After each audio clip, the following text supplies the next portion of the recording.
कि पिता है तो सब कुछ है मेरे भाई। Welcome back to my new video guys. मैं आप सबको बता रहा हूँ कि अगर आपकी ज़िंदगी में पिता है तो सब कुछ है भाई। अगर पिता है तो आपके सर पे छत है मेरे भाई। अगर पिता है तो आपके घर में सब कुछ है, किसी चीज़ की परेशानी नहीं है। पिता का होना ही आपके लिए एक वरदान समझ लीजिए। अगर पिता है तो आपके जीवन पे कोई भार नहीं है, आपके कंधे पे कोई भार नहीं है। जिसके पास पिता नहीं है ये उस बात को बहुत अच्छे से जानता है मेरे भाई। इसलिए अगर आपके जीवन में पिता है तो सब कुछ है।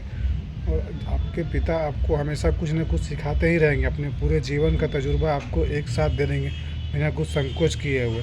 जैसे कि मेरे पिताजी है, मेरे पिताजी मुझे कल ही समझा रहे थे। मैंने जब उनसे कहा कि पापा मैं कहीं घूमने के लिए जाना चाहता हूँ, कहीं पूजा करने के लिए दूर जाना चाहता हूँ, जहाँ मैं भगवान अपने शांति के लिए कहीं पूजा करूँ जाके। तो मेरे पिताजी ने कहा कि वहाँ के लोग पूजा करने यहाँ आते हैं और तुम यहाँ के होकर पूजा करने के लिए वहाँ जाओगे। तो मैंने कहा क्यों? उन्होंने कहा कि अगर भगवान को रखना ही है तो अपने मन में रखो, क्योंकि भगवान को यहाँ खोजने जाओगे, वहाँ खोजने जाओगे, वहाँ के लोग यहाँ भाग रहे, यहाँ के लोग वहाँ भाग रहे, इस तरह जीवन भर भागम भाग लगा रहेगा। तो उन्होंने ये अपने कम से कम उनकी उम्र 50 साल है, उन्होंने ये 50 साल में सीखा। और शायद हम लोग को भी सीखने में 50 साल लगता, पर उन्होंने मुझे 2 मिनट में समझा दिया कि अगर भगवान को रखना है तो अपने मन में रखो, क्योंकि इधर उधर भागने से भगवान नहीं मिलते। भगवान अपने मन में होता है। अपने मन को शुद्ध रखो और मन में अपने भगवान को रखो।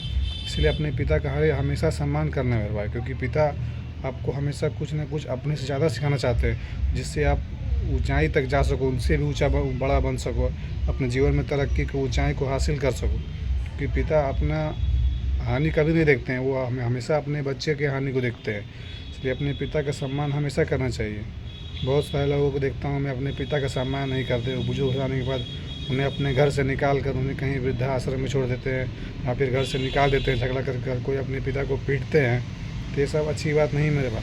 हमेशा अपने पिता का सम्मान किया करो, उनकी इज़्ज़त किया करो, उनके घर में कदर करो, उनके साथ प्रेम से रहा करो। अगर आप सबको मेरी ये बात समझ में आई हो तो मेरे चैनल को सब्सक्राइब कर लेना भाई। यूट्यूब में मैं नया हूँ, मैं हर रोज़ आपको कुछ नया सिखाता रहूँगा और नया बताता रहूँगा। जय हिंद मेरे भाई।